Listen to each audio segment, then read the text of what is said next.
Bienvenue sur mon tutoriel numéro 150 et aujourd'hui on va voir lag et lead en Transact SQL.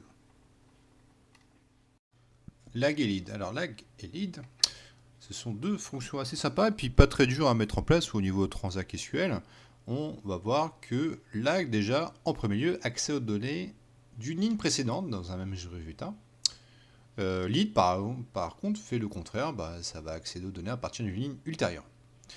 D'accord, donc on va partir sur un simple exemple. On va prendre par exemple cette requête, on va mettre un lead avec le nom de la colonne, puis le nombre de sauts associés.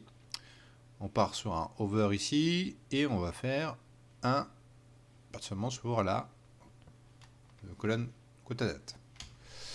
Alors, pour vous expliquer le lead, donc là on a mis un lead, le lead ici. Donc j'ai quota effectif, le lead va en fait lire la ligne suivante. Donc quota suivant est là, d'accord? Quota suivant ici. Et ainsi de suite. 500 quota suivant, le lead va permettre de lire cette ligne-là. En fait, ça lit la ligne précédente. La ligne suivante, pardon. D'accord? Ok. Ensuite, si on met par exemple 2, au niveau du 2, on est sur la ligne quota effectif, 367 000. On voit que le quota suivant, vu que j'ai mis 2, il ne va pas prendre 556 000, il va prendre ici le 502 000. Donc il fait 2 sauts. D'accord? Le lag fait le contraire. Il va lire la ligne précédente, ultérieure, pardon. Alors, ici, on est au niveau du lag. On a un saut. Donc je suis sur la ligne quota effectif. Vu qu'il n'y a pas de ligne précédente, je suis à 0. J'arrive sur la ligne à 556 000 et je sais que le quota précédent est à 367 000, qui est là. D'accord?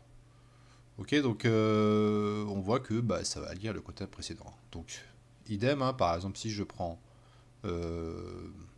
cette valeur-là, il va lire, en fait, ici. D'accord? Et si je change à 2? Si je change à 2, on voit qu'en arrivant sur cette ligne, hop, le quota précédent, on a fait un saut de 2, donc il vient ici. D'accord? Donc, lead et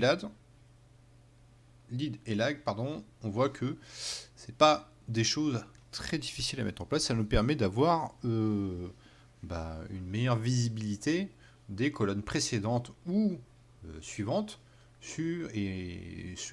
en mettant en place le lig et le lad en Transact SQL.